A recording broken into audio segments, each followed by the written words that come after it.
Hello, and welcome to the second episode of Who Even Are You? This is the show where we get to know all about regular people. And in this episode, I got to interview the very lovely Brionna Artrip. And before we start out, I just got to warn you, this episode has some very, very bad audio. I don't know what happened to my microphone. It's just, I was able to get it fixed, but it was just very bad. There's some crackling sounds all throughout the episode. I just got to warn you, and on with the show. So, Brionna, thank you so much for coming on today. Yeah, of course. So, can you give me your full name, age, and occupation? Okay.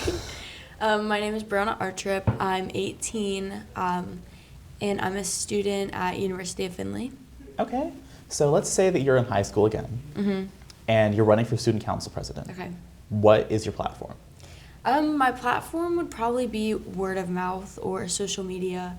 I ran for student class officer in senior year. Well, it was like before senior year, it was like junior year. Yeah.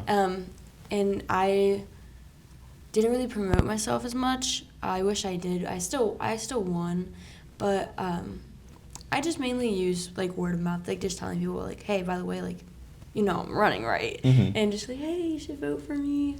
But if it was a more bigger election, I would definitely have used social media. How would you want to change the school? What do you mean? Like what like issues would you want to run on? Oh, I would focus on more like advocacy for people who aren't in, because mine was for FFA. I would focus more, if I had more power, I would focus more on including everybody, because I know FFA sometimes is weird at STEM, like sometimes they don't include everybody, and it's only people who are like really deep in the program. Yeah. So I think that's something that I would really go for, just more advocacy for people who aren't in those programs. Okay. So you were born in Florida. Yes. You grew up there for a few years. What was that like? It was way different. Like just school and everything. Like the curriculum was just so different. I was in gifted classes. I moved in the middle of third grade. I was in gifted classes down there, and I tested in really easily. Like, they just have the gifted program. And the classes were very advanced enough to keep my brain stimulated. When I moved up here, they actually told me I didn't test into gifted because they have gifted only for different subjects, and I wasn't gifted in math, so they said that I wasn't in gifted. So my mom was very upset, so she like fought it, and then finally they retested me, and they found out, they're like, okay, you are gifted in reading. So I was only given projects that were advanced in reading. Yeah. And they weren't even like that advanced. Like, it had me so bored, and I feel like it helped me, or it like made me fall back a little bit in school. I don't feel like I had my most potential, because it made me a little bit lazier, because they were like not very strict about it either. Like, oh god. Oh no? Oh god. Is it so bad? That's also, wait, please don't tell me. Okay, that might have been the issue. Okay, I'm also holding it above the table and not really moving it. Okay, that's good. All right. Right now it looks fine. Okay. I'm kind of fidgety, so I'm gonna hope to try to like keep it straight. Okay. Do you want to like angle it towards your mouth a little bit? Yes. Okay, gotcha. That might be. I'm so. No, you're fine. Okay. You're fine. Okay. Okay. Well, I'm just gonna keep an eye on this. Okay. And if it changes suddenly, then we'll figure it out. Okay.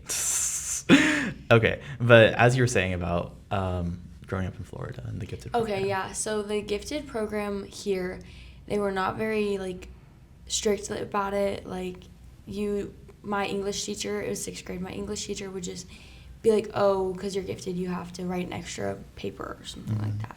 But as opposed to the gifted classes in Florida, it was a actual class of people who were just gifted. We all learned the same thing. And they weren't, in Ohio, they just weren't strict about it. Like, she'd be like, oh, here's a paper, but you can really do whatever you want with it. No deadlines or anything. So I feel like it made me a little bit lazy with schoolwork because I would just, I don't know, expect that for everything. And it just changed how I would do schoolwork and different assignments. So it was just much different, especially like atmosphere and everything. Whether, you know, up here, I don't have a lot of family. So growing up, not having like a lot of family around you, it can be hard sometimes. So it was just very, very different in like a lot of aspects. Yeah, okay. And in what other ways do you think that Ohio is very different from Florida? So you mentioned like not having like that support network. You mentioned that the curriculum is different. You mentioned the weather. The weather is very different. So different. What else comes to your mind? It was really hard for me when I moved. I was, I think I had just turned 9, and it was really hard for me to try to make new friends because I had friends I had grown up with like since kindergarten, like before kindergarten, like since I was like a toddler, my best friends. So moving away from that was pretty hard, and being like having to really make new friends like was pretty hard. So what people shaped you into who you are today? I would say probably my older sister and my mom. Yeah, definitely. I think so. What values were you taught from a young age that have really like stuck with you? I was taught a lot of have a lot of empathy with people. My mom has taught me to always be kind to somebody no matter like what. Don't judge somebody over that. And my older sisters taught me to make sure I do that, but also at the same time look out for myself and make sure that people aren't taking advantage of me. How much older is your sister? My parents are older. They had kids and then separated from their partners and then got married to each other and decided they wanted to have more kids together. So my older sister is, I think she's 39. Okay. And I'm 18. Okay. She's my oldest sibling. Okay. So yeah, we have a big age gap. Yeah. People growing up always thought that she was my mom. Whenever we were out, always thought she was my mom. So now, what are your thoughts on your high school years now that they're over? I'm grateful for them. I miss everybody. I miss having that connection to people I'm used to. It was really fun. With COVID and everything, in 9th grade year wasn't great. It really, I feel like, set me up a little bit rougher for the rest of my high school experience. Stop. Yeah. Hi, I hope you're enjoying the show despite all the technical difficulties like the one that you've just seen unfold before your very ears. And I also just wanted to use this as an opportunity to get you to share this podcast with others because, I don't know, I'm a college student and I want to turn this into something more than just a little hobby that I do on the side. So yeah, back to the show. Okay. Anywho. As you were saying about your high school years. Yes. I loved how my grade was kind of like, our grade was small at STEM. It made me feel more connected to everybody. Like I knew everybody a little bit better since I talked to a lot of people. But yeah, 9th grade I feel like kind of set me up not in a good way for the start of high school because online school made me a little bit lazy with assignments. It made me not try as hard, put in all my effort, which I started to carry with me a little bit into sophomore year, which I think I got under control pretty good, but I had my moments still, even in my like older years. So, you used to work on a dairy farm. Yeah. And what was that like? It was a crazy first job. Like, I was 14, like, freshly about to be a high schooler, and it was a lot of work for sure, and it was very different as opposed to my other friends' jobs. When I was like talking to them, I was like doing way different things than them. I'm grateful for the experience though. because it made me realize that I want to be working in animals, animal science, large animal.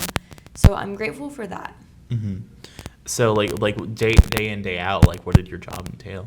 So I started off in a barn called the Auto Barn, and they called it that because they had these automatic feeders instead of having a certain time where we fed they were babies. They were probably like 2 or 3 months old at the oldest. Mm-hmm. And they could go up and drink from the bottle anytime they wanted, any time of the day. And they had these, like, it was either EID or RFID scanners that would scan their ear tag, and it knew about the cow in the system, and it would like, if they drank too much that day, it would not let any milk come out. It was very automated. It was crazy. So that's what I would do. I would just do some cleaning, move cows whenever we needed to, clean pens, feed, fix machines, get milk, like. Then I switched after maybe a year. They switched me to the crib barns, which are like the enclosures that the cows are in are called like cribs, because they're like for little babies. They were really young, and that's more schedule. So we would feed at 6, I think it was, 6 a.m. and 6 p.m. Sometimes we would do midday feeding at noon, but it all depended on that set of cows. Okay. So we when we were like getting set up, you mentioned that like you don't have a job now. Yeah. What did you do like before you quit? I worked 2 jobs at once. I was working at Panera here in Springfield. I just became a manager in like May or June or something. And then I was also working as a kennel technician in Fairborn at Town and Country Animal Clinic. Okay. So what do you like to do in your free time? I like to just hang out with friends. I like to be outdoors. Like to scroll on a bit of TikTok. I like to just, hang out with family and friends, do outdoors, read sometimes. I like to listen to music. So in a few days, literally 3 days. Yes, 3 days. You're moving to college. Yes, I am. How do you feel? I'm very nervous. I'm also super excited, though. I'm nervous to try to make new friends at college, just because, like, I feel like I have to do this, like, all the time. Like, when I was in Florida, I had to move here in 3rd grade, make all new friends. Then I was there for about 3 or 4 years, and then I moved to STEM after 6th grade, had to make all new friends. Now after STEM, I mean, I've been there a little bit longer, but now I have to go and make all new friends again, and it's kind of hard, but at this point, like, I'm kind of used to it, so I'm nervous, but I know it'll be okay, and I'm also excited to be on my own. So so you're going to the University of Findlay. Isn't that like a very like small school? Yes, it's private. It's kind of smaller, and it's like, I would say maybe medium. And yeah, I'm excited. I think it's a better, because I was looking at bigger schools like OSU and things like that. But eventually I decided on something smaller, because I like smaller class sizes, and I like to know people a little bit more. Okay. So what are you studying there? I'm majoring in animal science pre-vet. Okay. And so is your plan to become a veterinarian? Yes. For large animals? Yes. Okay. Yep. I want to graduate from Findlay, and then I think I'm going to be looking at graduate schools after that, trying to get my doctorate of veterinary medicine. I want to go to OSU because it's nice and it's close. It's in Ohio, because a lot of schools that offer graduate programs don't really have a lot of veterinary medicine programs, because it's something like higher, like up. So I might have to go. I know a lot of people that have their doctorates of veterinary medicine have to go out of state. So I'm really hoping I don't have to. Yeah, I know somebody who's going to OSU. She's like in her year, and she's like also on the pre-vet track there. So I can get you in contact with her. Yeah. And you guys can talk about OSU, talk about like veterinary and stuff. Yes. Yeah. Okay. So do you feel like you've been supported in accomplishing your dreams? Yes. Yes. Yes. Who do you think has been the biggest support? My mom, my parents, my older sister, just basically all my family. They're very supportive of it. I'm one of the first of my siblings and one of the first of like all my family in general, my cousins and stuff, to actually like go away to college. So they're really, really hyping me up about that. They're really proud of me for that.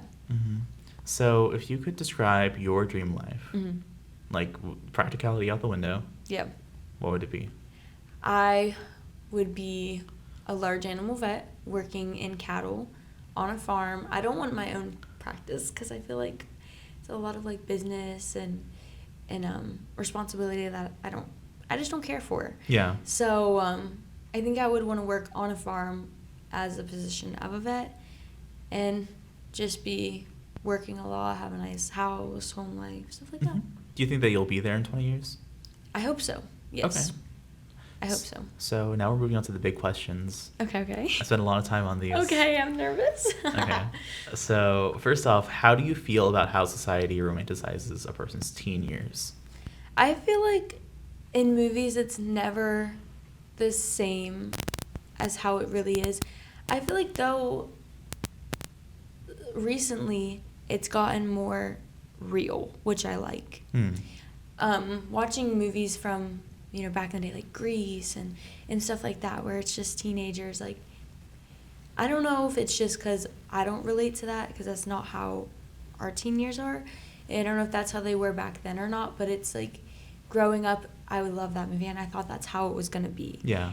So when I went to high school, and it is not like Grease, I was really like, oh, yeah, what the heck? I didn't really grow up with a lot of movies that showed how high school and in your teenage years are. But now I feel like a lot of people that are growing up now have a lot of good representations of high school and movies. Like, they're making it more real, which I like, because it gives you a good idea of what to prepare for. Yeah, something that I was talking about this with like a friend yesterday, and she had like very much had like the stereotypical American high school experience in like a suburb. Yeah. What? And whereas like I started out like going to the same school as you did. Yeah. A very very like small school, like country kids, and not typical at all. Not typical at all. It's so different. And then I went to Springfield High, of all places, where we tore, not me, I wasn't involved in this. Right. The people tore urinals off the walls and stuff like that. Oh, jeez. Very different than the American high school experience as portrayed in movies, but it's good that like there is starting to be like more representation of like, there are different like high school experiences that you can have, and each are equally valid. How do you feel about the passage of time? What? Now that you're entering adulthood. Okay, I did not understand that at all for a second. I think that growing up, and I always heard adults say, oh, time just flies so fast. You're going to be so old looking back and just wanting those memories back. I thought they were insane. I was in like elementary school, and I was like, I cannot wait to be in high school. Can't wait to drive. Can't wait to be in college. Can't wait to do all this stuff. It cannot come fast enough. They were so right. They were so right. Time flies. Like, I was thinking about this the other day. Like, time just moves so fast. I can remember being in elementary and middle and high school, just definitely not taking it for granted. Being in those boring classes, where you're like, can time just hurry up? I want to be out of this class. I can't wait to be graduated. But now looking back, I'm graduated from high school. Yeah. I'm about to start college. I'm 18. I'm an adult. It's very sad to look back and be like, wow, I couldn't wait for this moment, and now I just want to go back, know? So, yeah. So, do you feel like entering adulthood feels more exciting or scary to you? I would say it's a good mix of both. It's a good mix of both. Since I've been working for a long time, like I started working when I was 14. I feel like right now I know there's a bunch more I have to experience in adulthood, like I'm moving now, you know, like getting my own apartment, paying like actual bills and stuff like that. I haven't experienced yet, but for now I feel like I've pretty much accomplished, like, I was not accomplished, but I've been used to being in that cycle of being more independent and self-sufficient. So it's nothing really, really new for me. Do you, what excites you the most? I'm excited to have more freedom and be on my own. I can't wait to decorate my dorm room. So excited to decorate my dorm room. Yeah. How have you gotten in contact with your roommate yet? Yes. Yeah. My roommate is great. I love her so much. She's from Perrysburg. She lives up there. It's right by Toledo. She's also a freshman. She's also majoring in animal science pre-vet. Oh, nice. She's going for small animal though. We're so excited. Yeah. So excited. I love her. We've met up in person about, I think, 3 times, 3 or 4 times. I'm just so excited. Yeah, Ohio State put me in one of the character building dorms. Really? Yeah, they put me in Lincoln Tower. Like when you're driving on the highway by Ohio State, you see, you know, like those 2 towers. Yeah. Yeah, I'm in like one of them. Really? Yeah. That's so fun. How many roommates do you have? 3. Jeez. I don't know. I don't feel like I could room with that many people. Have you met them yet? I've gotten in contact with them, tried to like, you know, hash out like practical stuff, Yeah. but I haven't like gotten to know them. I'm gonna try to like wrangle them, go get coffee, you know. Right, exactly. That's nice. Yeah. So let's imagine that you, as a 10-year-old, Okay. were to have a conversation with you now. What do you think that she would say to you? I really don't know what she would say. I'm trying to think back to when I was 10. I think the main thing she was focused on was friends and playing outside. So she would probably ask me, are your best friends still the same people? Do you still play outside all the time? Girl, no. No. How do you feel about like the fact that like in life, like, you know, friends do cycle in and out? It's very sad. It's a very sad thing getting to know somebody so close and then just that friendship disappearing so easily and so soon. It's a very sad thing. Yeah. Okay. But it's also a lot of times it's for the better, which makes me more happy because sometimes you think a person's great and you're gonna be best friends with them, and you end up being friends with them and you're like, oh, this is not what I thought it was gonna be. So I'm grateful that it happens.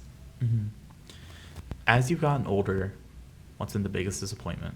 The biggest disappointment is probably like high school is not like Greece. That was a big disappointment for me. If I told 10-year-old me that, she would be so disappointed. But yeah, probably. But I'm grateful for my high school experience. Now, if you could change society in any way, how would you change it? I would have people be more kind to each other, have more empathy for people that aren't in the same situation as you. Stop just making assumptions about people and just judging people just based off things that you think and things that you are just assuming. It's very harmful. Yeah. So I'm capturing you at a very, very interesting transition in your life. Yes. What else do you want to say that we haven't already covered? I don't know. I'm just very excited for this new chapter. Moving out is so scary. Trying to like pack my clothes and stuff. I'm like, oh geez, what am I even gonna like wear there? Like, am I gonna be the same person that I am here? Am I gonna be completely different there? I don't know. What am I gonna be doing there? Like stuff like that. Am I gonna always be out with people? Or here, I feel like I work a lot here. Yeah. So I'm like, am I gonna be working a lot there? Am I gonna be doing this, doing that? So it's hard trying to like guess what person I'll be. Do you how like involved do you think that you're gonna be like with the community up there? I'm planning on being pretty involved. I want a good group of friends that I'm gonna be going out to eat, going out to have fun, going out to get coffee with, study. I want to be like, I want to know the town really well, which is I don't move in until Thursday, but I'm going up on Tuesday. My older sister's flying in. She's going to help me move, and we're going to go explore the town a little bit. Just so it's not really overwhelming. Like, once I move in, being like, wow, Findlay is bigger than I thought it was. How big is Findlay? I think it's a little, like, smaller than Springfield. Okay. But they have a lot of more stores and stuff. I feel like Springfield doesn't have a lot of stores for how big we are. Yeah. Not a lot of stores and restaurants. But, like, I feel like we could have way more stuff. Makes sense. Maybe it's because, like, everyone, like, goes to Dayton and everyone goes to Columbus. Everybody goes to Beaver Creek, too. Yeah. I'm a victim of that. I always go to Beaver Creek. Someone's like, let's go out to eat. I'm like, okay, we're going to Beaver Creek, right? I mean, that's where Piata is. That's where Jeet is. We don't have Indian food in this No, city. we don't. We have the one, like, food truck, I think it is. I think there's a food truck. Yeah. But food trucks are so... I have a love-hate relationship with food trucks. Really? Talk to me about that. I am very passionate about certain food trucks. Blended by Jay. Love acai bowls. I love acai bowls. I'm so glad they're getting a store because there's been times where I'm like, I really just want an acai bowl right now. And they're not open. Or they're, like, halfway across the state. They're halfway across the state. They're at some random festival, which I don't want to go to because I know it's going to be crowded. Not going to be able to find parking. So I'm grateful that they're getting a store. Because food trucks, it's hard to try to catch them sometimes. Yeah. It's so hard. That's my big problem with them. Trying to catch them. I miss when the Painted Pepper was a physical location. Yes. I mean, they're selling the food truck. They're selling the food truck? Yes. Oh, no. They're selling the food truck. Oh. I saw that. That's so sad. I know, that is pretty sad. Wow. So, what are you what motivates you the most? Probably just my dream of being like a vet and everything, being independent for myself. I'm just wanting that, how I want everything. Like, I want like a house that I want a job that I want like everything specific to me, if that makes sense. Like, I want to be in charge, you know? You want to be in charge. Yes. Okay. So was it, like, working on the dairy farm that really instilled your desire to be a vet? Yes. Okay. I was talking to my older sister about this a few months ago. If I never moved to Ohio, never worked at that dairy farm, I would have no clue what I would be wanting, like, to do right now. For the longest time when I was little, I thought I was going to be a nurse. And then decided that wasn't really for me. Then for a long time I wanted to be a teacher. And then I started working at the dairy farm and was like, maybe I don't even like kids that much. Maybe I just want to be a vet. I could still see myself being a teacher if I decided to not like my major or something. If I ever wanted to change my major, I would go into early childhood education. Early childhood education, interesting. Yes. What do you like about working with children? I love being able to make a difference and being like, wow, I really loved my teacher in 4th grade, Miss Artrip. She was so great. And she just inspired me. Like, I love that. Because I've had teachers that I really loved and were so kind to me and so inspirational. So I love the idea of being able to be that for kids. What do you think makes a really good teacher? Someone who just listens. Someone who just will listen to you.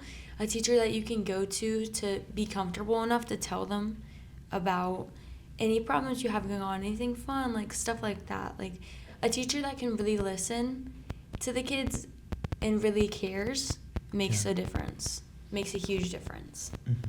Okay. So wrapping up here, because I know you want to go to the farmer's market. Oh, yes.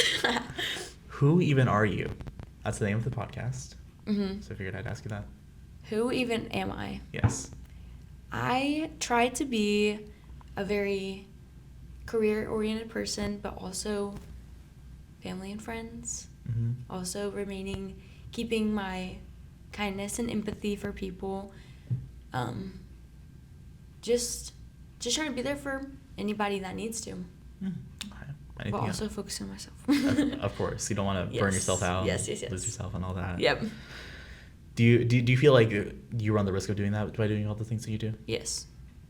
There's Okay. been times where I've been so burned out of work. I hate my job, like this, and that. I'm so tired. Just due to the fact of me working so much and not giving myself a break to hang out with my friends or family or take a moment to do something that I enjoy. I've been working on that a little bit more though, because I'm a workaholic. I'm guilty of it. I work so much, and that's okay though. I don't mind it. I like to keep myself busy.